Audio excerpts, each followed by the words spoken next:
एक दिन की बात है। भेड़िया भैरव नदी किनारे भूखा बैठा था। 3 दिन से उसे ठीक से कुछ खाने को नहीं मिला था। चारों ओर घूम घूम कर भी उसे कोई शिकार नहीं मिल रहा था।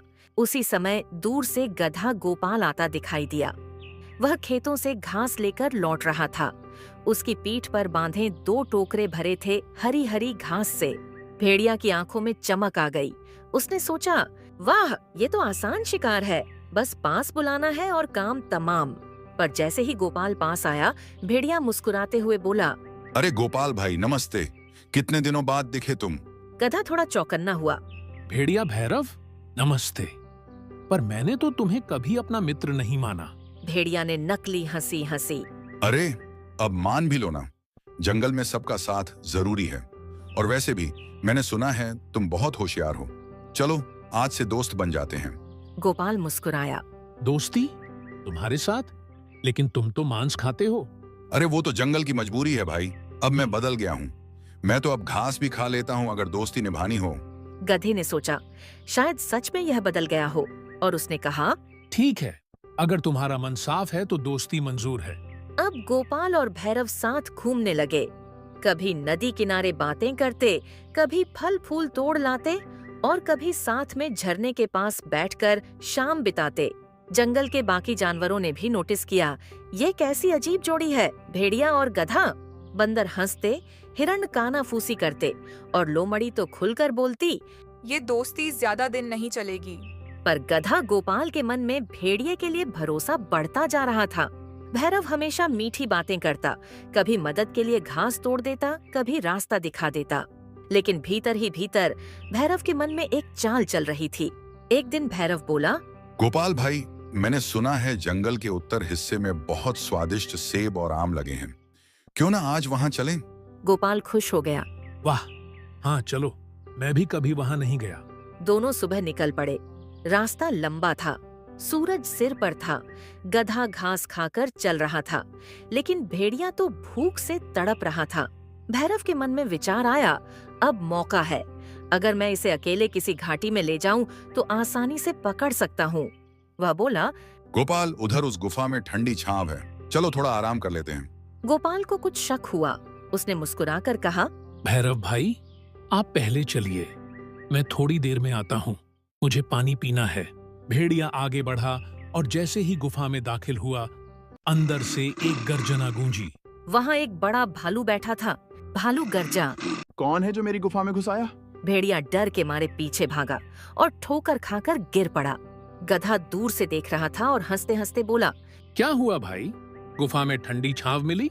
भेड़िया शर्मिंदा हुआ और बोला, अरे वो भालू मेरा पुराना दोस्त है, उसने पहचान नहीं पाया। गोपाल ने कहा, अच्छा, तो कल उसे मेरे घर बुला लेना चाय पर। अब भेड़िए को एहसास हो गया, ये गधा जितना दिखता है उतना मूर्ख नहीं है। भेड़िया अब अपने मन में सोचने लगा, मुझे इस गधे को हराना ही होगा, वरना ये मुझे मूर्ख साबित कर देगा। वह बोला, गोपाल भाई, कल मैंने देखा कि दक्षिण वाले खेत में इंसानों ने खूब सारा अनाज फेंक दिया है, चलो वहां चलते हैं। गोपाल समझ गया कि फिर कोई चाल है। उसने कहा, ठीक है, लेकिन पहले तुम रास्ता दिखाओ। दोनों खेत में पहुँचे। वहाँ सच में अनाज पड़ा था, पर पास में इंसानों का पहरा भी था। भेड़िया बोला, तुम अंदर जाओ, मैं बाहर पहरा दूंगा। गोपाल ने मुस्कुराते हुए कहा, नहीं भाई, मैं बाहर रहूंगा, तुम पहले जाकर देखो कि कोई खतरा तो नहीं। भेड़िया मजबूरन अंदर गया और तभी एक किसान ने देखा। अरे भेड़िया, पकड़ो इसे। चारों ओर से लोग दौड़ पड़े। भेड़िया भागा, गिरा, किसी तरह अपनी जान बचाकर जंगल की ओर भागा। गोपाल ने दूर से चिल्लाया, धन्यवाद भैरव, तुमने सच में बहादुरी दिखाई। भेड़िया अब बुरी तरह गुस्से में था। उसने कसम खाई, इस गड्ढे से मैं जरूर बदला लूंगा। कुछ दिन बाद भेड़िया फिर मुस्कुराते हुए गोपाल के पास आया। भाई, उस दिन के लिए माफ कर दो, मैं सच में शर्मिंदा हूँ। गोपाल बोला, कोई बात नहीं, गलती इंसान से भी होती है, जानवर से भी। भेड़िया ने कहा, मैं तुम्हारे लिए आज कुछ खास लाया हूँ। पास के तालाब में मैंने बहुत मीठे फल देखे हैं तैरते हुए। गधा चौंका। तैरते हुए फल? कैसा मजाक है ये? अरे नहीं भाई, सच कह रहा हूँ, चलो खुद देख लो। दोनों तालाब के किनारे पहुँचे। भेड़िया ने देखा कि कुछ कछुए और मेंढक पानी में तैर रहे हैं। उसने कहा, देखो ये हैं वो मीठे फल। गोपाल हंस पड़ा। भाई, ये फल नहीं, जीव हैं। ओह, तो मैंने गलती कर दी। भेड़िया बोला झूठी मुस्कान के साथ। पर असल में भेड़िए ने तालाब के पास छिपे जाल में गधे को गिराने का प्लान बनाया था। जैसे ही गोपाल पास पहुंचा, उसने देखा वहां गीली मिट्टी में गड्ढा खुदा हुआ था। गोपाल ने चालाकी से पास के लकड़ी के टुकड़े को फेंक दिया। गड्ढा भर भरा कर धंस गया। भेड़िया चौंक पड़ा। अरे, तुम्हें कैसे पता चला? गोपाल मुस्कुराया। क्योंकि मैं मूर्ख नहीं हूँ, भेड़िया भैरव। तुम्हारी आंखों की चाल सब बता देती है। भेड़िया अब पूरी तरह हताश हो गया। उसे अब गधे की बुद्धि से डर लगने लगा।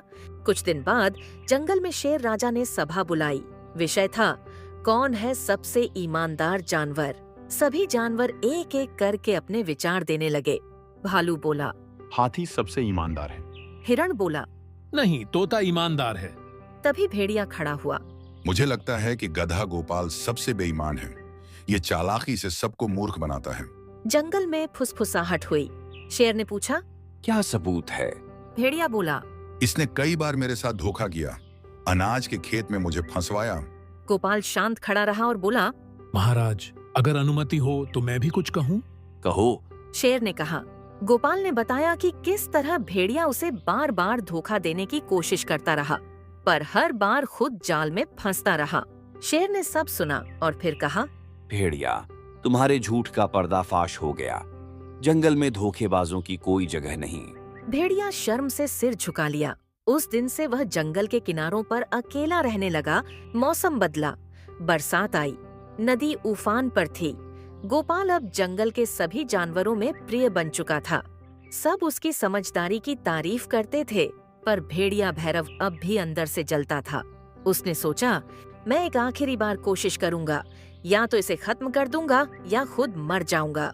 वह रात में गोपाल के घर पहुंचा और बोला, भाई सुनो ना, मैं बहुत बीमार हूँ। डॉक्टर बंदर ने कहा है कि मुझे गधे का दूध चाहिए, वरना मैं मर जाऊंगा। गोपाल बोला। ओह, तो तुम मेरे दूध से ठीक हो जाओगे? हाँ भाई, बस थोड़ा सा। भेड़िया बोला भावुकता से। गोपाल ने कहा, ठीक है, कल सुबह आ जाना, मैं तुम्हें दूंगा। भेड़िया खुश होकर चला गया। पर गोपाल ने सोचा, अब वक्त है इसे सबक सिखाने का। अगली सुबह गोपाल ने अपने घर के पास एक पुराना कुआं देखा। उसने उसके पास थोड़ा दूध रख दिया और ऊपर एक पतली लकड़ी की छतरी बना दी। जैसे ही भेड़िया आया, गोपाल बोला, भाई, दूध कुएं के पास रखा है, जाकर पी लो, मैं यहीं खड़ा हूँ। भेड़िया गया, झुककर दूध पीने लगा और छतरी टूट गई। वह सीधे कुएं में गिर गया। पानी में छपाक की आवाज गूंजी। भेड़िया चिल्लाया, बचाओ बचाओ गोपाल, बाहर निकालो। गोपाल ने कहा, भाई, अब तो तुम धोखे से नहीं, सच्चाई से मिले हो। भेड़िया ने गिड़गिड़ाकर कहा, मुझे माफ कर दो, मैं दोबारा कभी धोखा नहीं दूंगा। गोपाल ने एक रस्सी डाली और कहा, अगर तुम वादा करो कि अब कभी किसी को छलोगे नहीं, तभी मैं तुम्हें निकालूंगा। भेड़िया बोला। कसम खाता हूँ। गोपाल ने उसे बाहर निकाला और बोला, अब समझ आया कि चालाकी से बड़ी चीज है ईमानदारी। भेड़िया सिर झुकाए चला गया। उसने उस दिन के बाद कभी किसी को धोखा नहीं दिया। भैरव अब बदल चुका था। वह जिनसे भी मिलता मदद करता, कभी खरगोश को बचाता, कभी हिरण को रास्ता दिखाता। धीरे धीरे सबका भरोसा लौटने लगा। गोपाल ने भी कहा, देखो, जो सच्चा पछतावा करता है उसे दूसरा मौका मिलना चाहिए। जंगल के राजा शेर ने घोषणा की, आज से भेड़िया भैरव को क्षमा किया जाता है। उसने अपनी गलती सुधारी है। भेड़िया की आंखों में आंसू थे। उसने गोपाल से कहा, भाई तुमने मुझे धोखेबाज से इंसानियत का मतलब समझाया। गोपाल मुस्कुराया। नहीं भाई, मैंने कुछ नहीं किया, बस तुम्हें तुम्हारा असली रूप दिखाया।